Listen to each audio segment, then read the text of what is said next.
Hello everybody, my name is Kate Spencer-Ellis and I'm the head of sixth form here at Forest. I'm really delighted to welcome you all to this webinar about our new phone policy and guidance. During the course of the evening, we're going to hear from a large number of people who've all been integral to this approach. And we are incredibly grateful to the parents, the carers, the pupils and teachers who've all collaborated in creating this, this policy. Firstly, we'll have Mr. Cliff Hodges talking about the broader educational landscape. Mr. Kane is going to talk about the journey so far, and Mrs. Milton and Mr. Sloan are going to go through some frequently asked questions, which we've been really grateful to receive from parents and carers. If you have any additional questions or you require clarifications, or you think maybe there's something we haven't covered in the webinar, the email address to contact is communications@forest.org.uk. We're not expecting any technical glitches this evening, but if we do get any, please do bear with us. Our next webinar is on the 30th of January, and it's Libby Flenley talking about parenting in a digital world, possibly very relevant linked to this webinar. So without any further ado, it gives me great pleasure to introduce the warden, who will be talking to you about the wider educational landscape. Hello, good evening. Well, so far the invited feedback from parents has tended to focus on process and implementation of pouches, and we will cover all that later, but we thought it would be good to share some of our thinking about why phones during the school day are a general concern. Because of course, phones also provide lots of benefits, but they do provide some challenges. Now, while it's you parents who rightly decide if their child will own a smartphone, in reality, nearly all Forest pupils have phones. And pupils therefore have the potential to use phones for up to 17.5 hours a day outside school. But our aim isn't to ban phones from pupils' lives, but to control their use during school hours only, simply to ensure an optimal learning environment free from distraction. So for context, pupils are on site for 37.5 hours out of the 168 hours in a week. And of those 37.5 hours, 27.5 are under teacher supervision. But meanwhile, research, as I'm sure you know, shows many teenagers currently spend 5 to 10 hours a day on their phones, which often exceeds actually the time they spend on their education. So we probably all agree that phones have reshaped adolescence in some ways. They are fostering constant connectivity and social validation, and sometimes, as we also know, at the cost of focused learning and mental well-being. And for sure, one thing that cannot generally be relied on is that an individual's self-discipline or willpower will necessarily control their phone's impact on their attention, because as one Google employee put it in testimony to the US Congress, you can try to have individual self-control, but there are 1,000 software engineers on the other side of your phone working against you. So some of the challenges of phone use, phones generally, in terms of culture, disrupt focus in school, even when turned off. And their mere presence is fragmenting pupils' attention and hinders the sustained thinking that's essential for learning. And phone culture can also encourage misbehavior, as well as contributing to the creation of, if you like, unsafe or unsupervised spaces in school, thinking particularly of toilets, where pupils will gather to use their phones. So all in all, we feel that the evolving nature of phone use necessitates introducing phone pouches for the younger pupils. And this isn't anti-technology, but a response to the growing influence of phones on an environment here at school. And we've been asked about educational impacts. Well, Forest School exists, of course, to provide a space for structured collaborative learning. something akin to a professional workplace. And we want personal devices to be used for supervised learning in classrooms when appropriate. And all of that aligns with the school's values of hard work and concentration. So reducing distractions during school hours will help maximize pupils' limited time on site and incidentally avoid increasing their overall daily screen time. So it's an approach that supports pupils' preparation for a digital world, but without compromising their education. A couple more points, if I may. Research on phones and mental health is ongoing. It's not conclusive. We're not pretending it is. Technology, as we all know, is evolving faster than studies can actually keep up with. But what we do know is that navigating teenage years in a digital age is exploiting young people's desire for connection and affirmation, and those undirected long hours on phones is encouraging young people to internalize more what they're watching, which in turn can impact on their self-worth and identity. Sorry. On the other hand, young people enjoy finding drama online. They enjoy engaging with ideas and causes and different communities, all of which can offer a more exciting alternative to real everyday life. What else? Phone culture complicates social dynamics as well. We've seen that here. Socializing online often leads to misunderstandings and at times misconduct. And unfortunately, teenagers, we've all been teenagers, their comparative lack of self-awareness and sometimes misreading of online communications can result in behavior that we might say is driven more by peer pressure and identity struggles. And I have to say the most serious disciplinary issues that we see at Forest so often involve pressures to impress or belong, overriding pupils' better judgment. So in conclusion for now, Forest School's structured day and our extensive co-curricular activities all provide healthy, enriching experiences and make restricted phone access for younger pupils a complementary strategy, not a single strategy, to foster even more in-person focus and engagement, to reduce social anxiety, develop sustained concentration, and what we call learning endurance. So prioritizing attention and meaningful interactions aligns with our values, hard work, growth, learning, all of them, and equips pupils with skills and resilience that they're all going to need in abundance. The policy change proposed is not a simplistic one.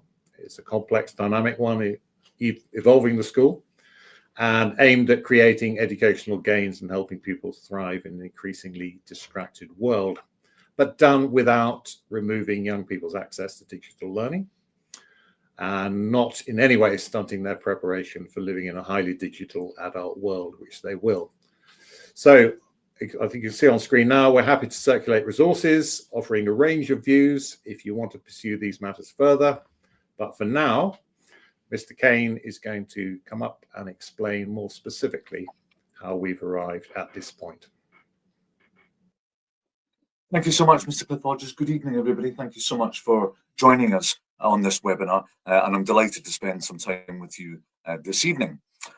First of all, just wanted to go back to basics in terms of responsibilities placed upon the school, and obviously as the designated safeguarding lead for the school, this is my main area of responsibility and interest.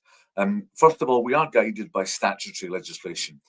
Keeping Children Safe in Education 2024 has 45 distinct mentions of online safety in the guidance for schools. And that, of course, applies to all schools, maintained, independent, special schools, pupil referral units. It's very clear in the guidance that it needs to be a whole school approach to online safety, and it can't be a singular matter. You actually have to look at it in a 360 and holistic way. And what we're asked to do by the guidance is to consider the 4 C's: the content, what young people are accessing; contact, who is contacting young people, who they're speaking to online; conduct, which of course most of our young people fully understand in relation to what they do online; and then lastly, and very much a current and emerging threat, for young people is around commerce. So this was at one point online gambling, etc., but unfortunately is now becoming more akin to things like phishing and scams, which used to live primarily in the adult world. It's certainly, we are seeing it, unfortunately, impact upon the young people that we work with more commonly. And then I have sent some communications around our filtering and monitoring responsibilities.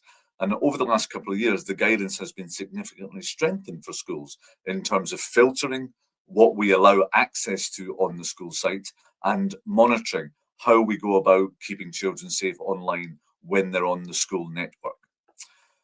I think it's really important to take you back to where this actually started. And this project has been extensive and should be regarded as an online safety project, as opposed to just looking at phones on the school site. Initially, when the guidance changed in June 23, we identified a need to look at our existing filtering and monitoring infrastructure, because it wasn't doing exactly what we needed it to do in terms of the best possible filtering and monitoring software to keep young people safe at Forest School. We did a lot of research. We looked into it. We spoke to a number of schools. I worked very closely with St Paul's School in southwest London. And then we managed to implement our new filtering and monitoring software, which gave us incredibly rich data and high quality information. Very quickly, we made some data-informed decisions. And this was in relation to Snapchat, TikTok, Instagram, and WhatsApp. And this came through from our data within a matter of days and weeks. And we wrote to all pupils, to parents and carers, and to staff about this. And this was because the amount of traffic across the platforms on the school staff was incredibly significant.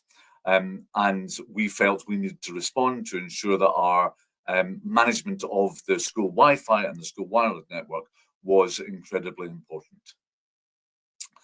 In that communication in June, we mentioned that we did want to really review our phone guidance as the next step.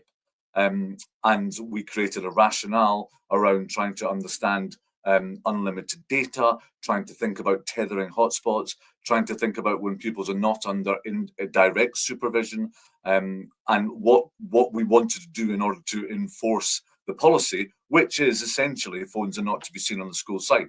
That hasn't changed. So in November, we communicated our proposal to pupils, parents and carers and staff, and we opened a listening piece for all staff, parents and carers, in which we were very grateful to receive a huge number of contributions in a space where people have very different views. And that really helped us to shape our next steps. SLT spent significant time carefully considering all the contributions to the proposal. And of course, we updated pupils to ensure that they understood exactly where the proposal was coming from. We communicated the decision to pupils, to parents and carers, and to staff in December.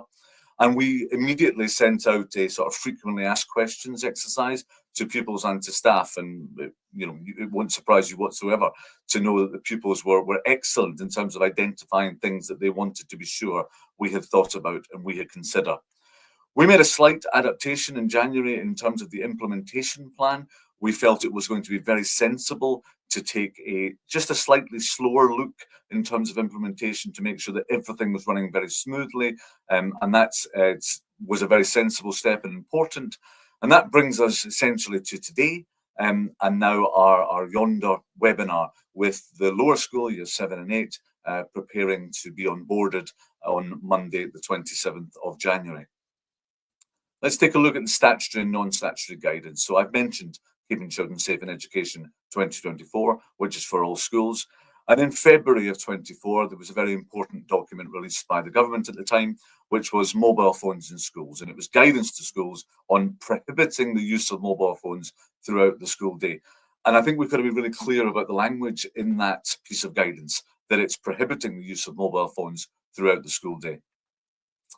And the guidance is non-statutory. So what it is essentially saying is that schools need to use it as a recommendation, as an advice, but it's not compulsory. It's not a statutory piece of education, of legislation like the safeguarding document I referred to.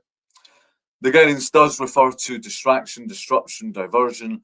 It does mention that has on a poll that 1 in 3 secondary school pupils report that mobile phones are used in most lessons without permission, and this causes distraction. It also references making the environment safer, and something that we feel is very important, and that's to reduce the distraction of notification and the background noise of their lives outside school, and to enable headspace and calm and a place, a learning environment that is absolutely conducive to what we want it to be and indeed productive. And the government were very clear. We are determined that all schools should prohibit the use of mobile phones throughout the school day. And that's not only during lessons, but at break and at lunchtimes are specifically referred to in this guidance. Of course, there's been a government change since that documentation was issued, and a member of the Department for Education from the Labour government contributed to this conversation in October to say that they absolutely supported what was in that guidance, and it's up to schools how they develop, implement and maintain a policy that prohibits the use of mobile phones throughout the school day. Lessons, time between lessons, break times, lunch times. And they went further to say that it could be that heads decide to ban phones from the school site completely. And as Mr. Cliff Hodges mentioned, that's not a route that we wanted to go down. Just want to mention Smartphone Free Childhood. Now, to be clear, they take a very clear stance. Essentially, it's a lobby group. It started off with 2 parents and carers in a WhatsApp group talking about whether they should give their primary age child a phone when they move to secondary school. And ironically, this conversation went viral. And now this group have approximately 150,000 members, and they have a very clear stance. But what is very interesting in their stance is that some results that they brought up is that approximately 237 notifications are received by pupils on their phones every day, which is fascinating. And some will be very many more. They were clear that schools should try and move from the no phone visible to the phone free. And there are different solutions to do that, whether it's lockers or whether it's Yonder pouches. I actually prefer this article, which I would encourage parents and carers to have a look at. I think it's a much more balanced discussion around the issues relating to what schools wish to do with mobile phones on the school site. I'm going to, within this document, there's a reference to this diagram, and I apologize, it's not fully clear. It's come straight from the article. And what this is results of an app called Teacher Tap, which every day sends out sort of questionnaires to teachers to very quickly give a little bit of feedback on topics. And this was one that they did around what matches your school's policy on smartphones. So on that side is going to be the secondary. You'll see the primary one on the other side. And just to give some context to it, in terms of secondary schools, and there was approximately 6,000 teachers who responded to this very quick app. 9% of schools were collecting phones in. That's 1 in 10 in 2024. There's lots of challenges to collecting phones in, and we decided not to go down that route because we think it's actually much more convenient for people to retain possession of their phone. You'll see here that 48% of schools, their school policy is not allowed to be used by students at all during the school day. You'll also see that another 21% said that phones are not allowed to be used at all during the school day unless directed to do so by a teacher. So that's around 70% who are making it clear that phones are not permitted to be used at any time during the school day. However, the challenge here is enforcement. The challenge here is making sure it is what it says it is. And that becomes very tricky under indirect supervision, break times, lunch times. My children were very good at looking at their phones without me knowing. Of course, we've spoken about toilets and changing rooms and all sorts of areas whereby our policy is a challenge to enforce it. And if we are genuinely saying that we believe forest schools phones should not be permitted to be used at any point, then we need to do something in order to make sure the policy is actually working. Within that document, within that Beck article, there's a reference to Petty 2024, and Louise Petty looks at mobile phones in schools and the advantages and disadvantages. And I thought it'd be interesting just to show what she identified as some of the advantages of mobile phones and perhaps what that looks like in practice at Forest School. First of all, of course, digital education, digital learning. Well, all our pupils have a bring your own device laptop, which is permanently connected to the Wi-Fi network. Louise Petty said research and lessons. Again, reference to the BYOD laptop. Louise Petty said the possibility of internal communication. Now, again, we reference to the BYOD laptop, but I'm about to go back through the rationale which I sent on the letter. And one of those is trying to reduce the number of notifications.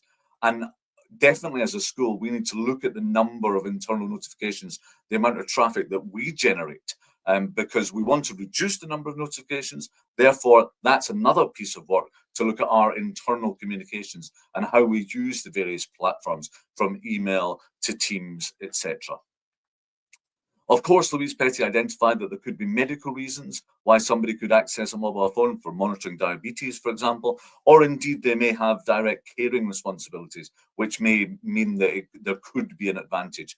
And of course, we completely understand that. And as with any policy, there will be reasonable adjustments. And having, if any parents and carers wish for us to consider any reasonable adjustment, particularly in relation to any medical need, of course we would. And therefore, I think that covers what Petty is identifying as the advantages of phones in school. I will just take you back to the rationale. We'll just take back to clearly from a safeguarding child protection perspective, but also from establishing an excellent environment for learning at Forest School. First of all, to reduce, essentially eliminate the use of data on site, which is prohibited in the Pupil Responsible Use Agreement, but it's very difficult to be able to prevent it happening. And also in our current setup, that data cannot be subject to our filtering and monitoring software. And the guidance is really clear. Everything must go through our Wi-Fi software. We want to reduce and eliminate the opportunity for young people to use tethering or hotspots in terms of circumnavigating the network. That could involve things like access to Snapchat, TikTok and Instagram, which is completely unfiltered, unmonitored, because it's not going through our Wi-Fi. Some parents and carers have mentioned VPN, virtual private networks, and we have blocks in place for the VPNs that we know, but this is constantly a cat and mouse game as a new VPN comes on. But our IT department are constantly looking for what could be a new VPN. We identify it, we can block it via filtering and monitoring software. Of course, we should be doing everything we can to keep our pupils safe, and eliminating personal use of photos, videos, audio, etc. can only enhance pupil safety. And I come back to that point 4, which I referenced on the previous slide. Reducing the number of notifications received by pupils during the school day is a really important aspect to make sure we're really prioritizing the learning experience at Forest School. And that brings us to this point in terms of the implementation and next steps. So our Yondr policy has been written, signed off by SLT. Staff have had a look at it in a consultation, and we will send, once it's completed, we will send that out to parents and carers later on this week. And that will also be accompanied by a frequently asked questions, which has been brought together by what the pupils said they wanted to know the answer to and what staff said they wanted to know the answer to. We are here. If this was a map on a walk, it would have a little arrow to say this is us on the 20th of January. We are doing assemblies this week to Year 7 and Year 8, and indeed I was delighted to speak to Year 7 today, and we'll be speaking to Year 8 later in the week to reassure them and to explain the process. And then next Monday we will be onboarding, so tutors, heads of house, and Mr. Sloan will be working very closely with the lower school to make sure they know exactly what they're doing, and we'll get the process up and running. That will allow us a great opportunity to do some learning, to do some tweaking, to make sure we've got everything right. And then we will review it at a point to check that we're happy with everything, that we've got sufficient unlocking stations, that we're able to get people out the gate very quickly, that it's working, that it's doing what we're saying, that we're following up any concerns or any problems that we have. And then that will inform the next stage, which will be to onboard the other year groups. We've committed to the sixth form having an internal review. The government guidance is clear that the sixth formers can be treated differently, age and stage appropriate, but we're going to ask Ms. Spencer-Ellis and her team, and primarily the pupils, to be absolute centre, to really interrogate what they're doing at the moment, how they want it to look like for the sixth form, which may or may not look the same as the lower school and the middle school. But the pupils are going to be absolutely central to that review, and I'm looking forward to seeing what they do. There's also a very important piece of work here, which is around device management at Forest School, which is how pupils use BYOD laptop, how it adds to their learning, how it adds to the learning experience, behaviour management for teachers, what's happening in lessons, sharing best practice.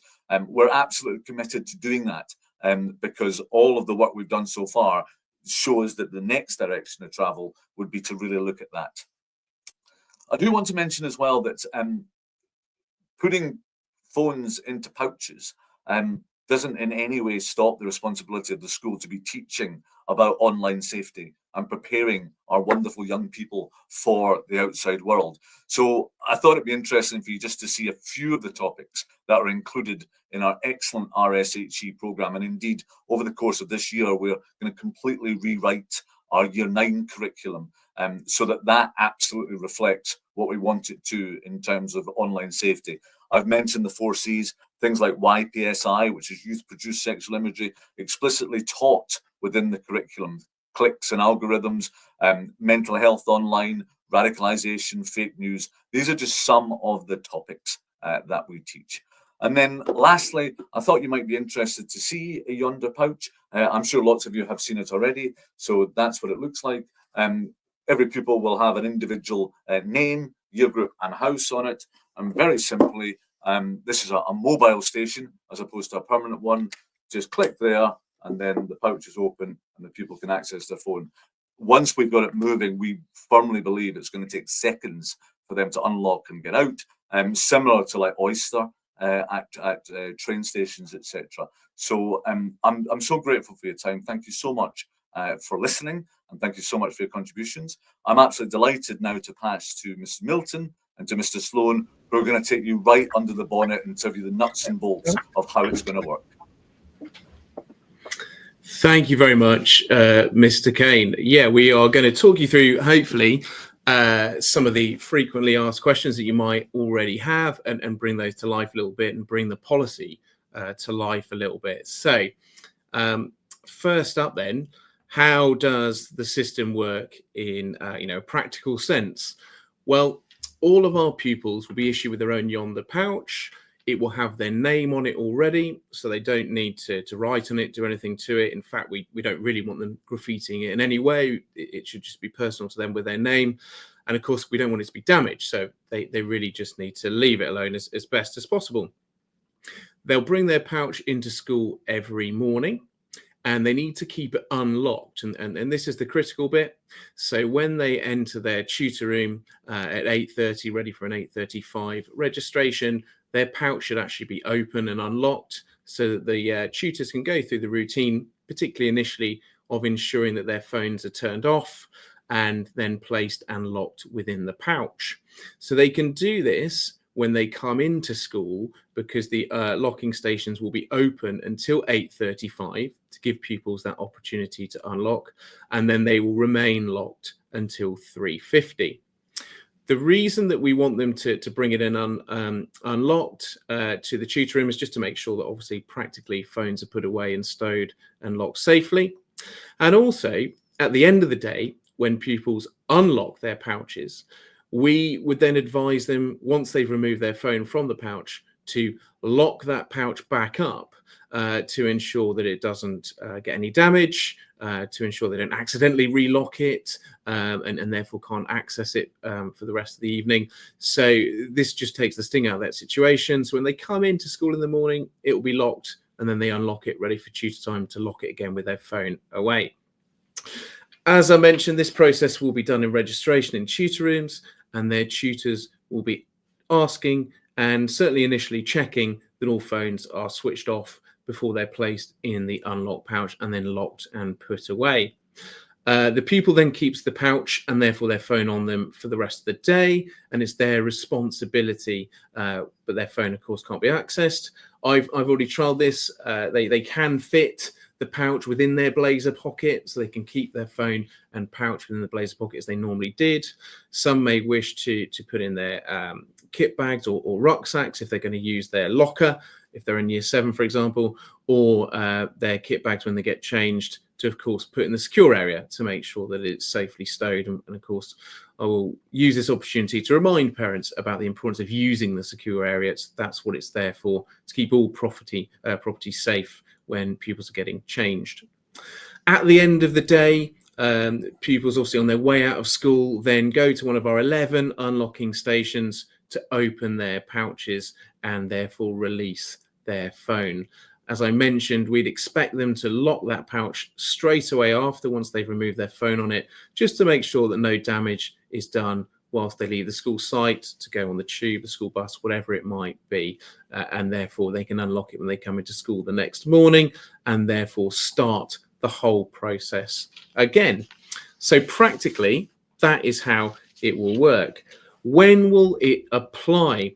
Well, our definition of the school day in this instance is from 8:25 until the end of timetabled lessons at 4 o'clock. The locking stations will be open from 3:50, but of course for lower school pupils, they won't be able to access those until the end of their lessons at 4 o'clock. As Mr. Kane mentioned before, apps like WhatsApp will be unblocked from our network from 3:50 to allow students, once they remove their phones at 4 o'clock, to be able to access obviously messages from parents about pickup times or any pertinent important information that needs to be passed on. They can also therefore go to a supervised activity like the Martin Centre with their phones free and available. So again, they can ensure that pickup times, communications home are able and fluid and can happen as normal and as they do at the moment. Any urgent messages should be dealt with as we normally do via the school office. Our current policy already says at the moment that if pupils need to phone home during the school day, it should be done via the school office.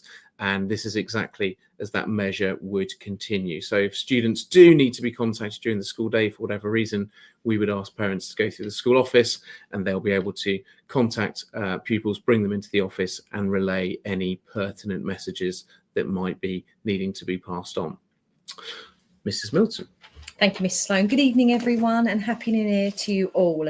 So what happens if pupils forget, lose or accidentally damage the Yondr pouch? Mr. Kane spoke to Year 7 pupils this afternoon with myself and Mr. Sloan present and tutors, and he'll do the same as well for Year 8 this week. And it was really to reassure pupils, especially the youngest in our senior school, that they should continue to be honest and things happen. I'm sure as adults we've forgotten some things today. So we want to really make sure that we promote that honest atmosphere with regards to this. We want them to ask questions, just as we would of anything else in Forest. So if they do forget their pouch or lose it or accidentally damage it, then the pastoral team will be on hand to support, but the senior school office will be their go-to as they have spare pouches. So they'll be marked spare, and they'll be numbered, and then they must be returned to the school office at the end of the day. And that's if they forget or lose their pouch. So we really want to make sure this is an open and transparent dialogue. We do not want them worried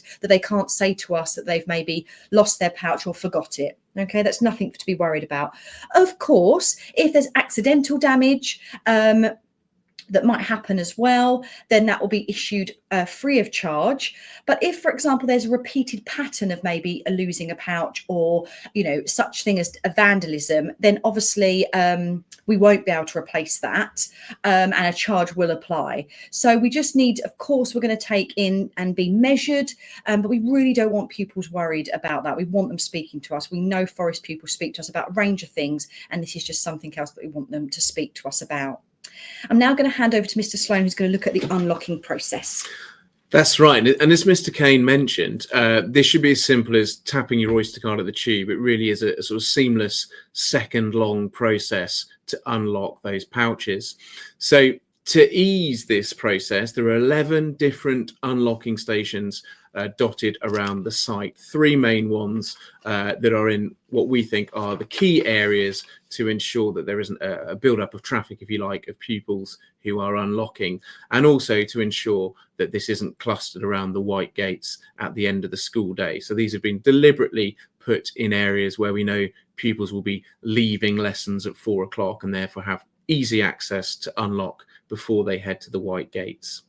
On that first day, on the 27th of implementation, we'll even be getting Year 7 and 8 out of lessons slightly earlier at 3:55, just 5 minutes earlier, as a trial element of this process to make sure it runs seamlessly and smoothly, and so that they know exactly how to make this process work. But it should be, as I say, seamless and smooth for all pupils to unlock at the end of that school day. These unlocking stations will be supervised and available throughout the school day, and there is one at reception as well for those who are late for whatever reason or needing to leave the school site early. There is one permanently stowed there for exactly that purpose. There are also some mobile unlocking stations that will be available to myself and the lower school team, particularly in the first week as we transition this process for ease of this process, as well as in the pastoral office as well. So there are plenty of options and ability for pupils to easily unlock, and we don't foresee there being too many issues at all here. You can see some of those pictures about where you can find them. The reception one on the left hand side there that I mentioned. We've also got some on the prep school playground area just on the outside of it, which is near the tuck shop on the way towards the white gates. We have one just outside what was the Whitmore building, which will allow pupils leaving the Gilderdale to have easy access. And then finally, we have them on the corner there of the Deaton Theatre. So anyone coming out of the Aston block, art, RS, music, drama, can funnel their way through the Deaton and obviously out the second set of gates. So again, easing any traffic flow and ensuring that there aren't large queues in what will be a very quick and simple procedure to unlock those pouches. Back to you, Mrs. Milton. Thank you, Mr. Sloan. We should be on the One Show for you. I know Mr. Kane always likes to be in the One Show, but I think we've taken over. So what do you do if your child requires a reasonable adjustment to the policy?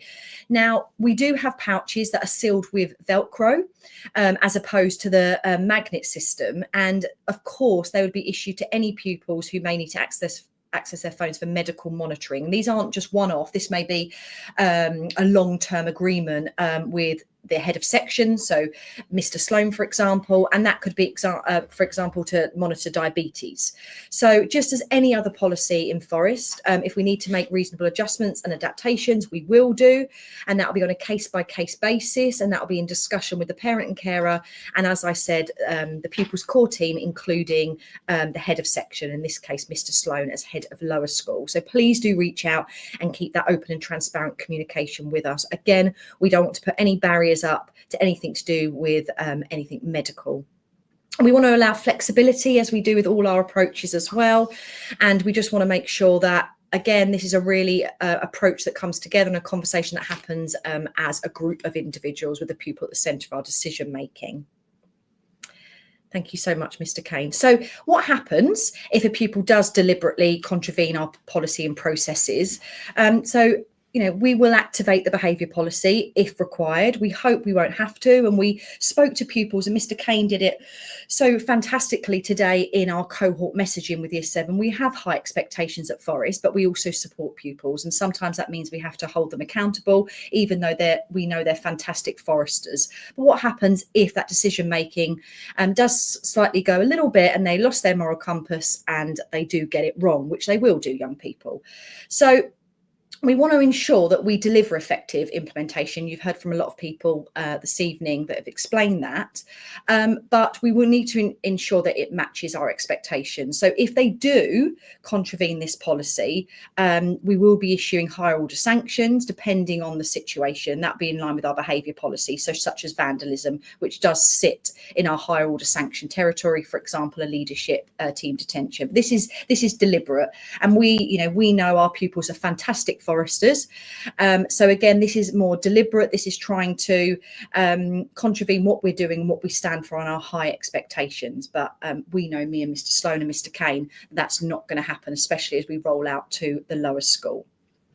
Now, I could see, so helpfully, Miss Spencer Ellis, who is doing the tech for this evening and introduced this webinar, she has put a reminder of our email if you have any questions, which is communications@Forest. So you'll see that on the chat there. I can see it coming through. There's some really fantastic questions, some food for thought. Please don't sit at home, or if you're watching this back at a later date and think that that's a silly question, because it really isn't. Please do reach out to communications@forest.org.uk. And we wish you a wonderful evening. Thank you for attending this evening. We know you've got busy lives with family and friends and everything else to fit in at the start of the week.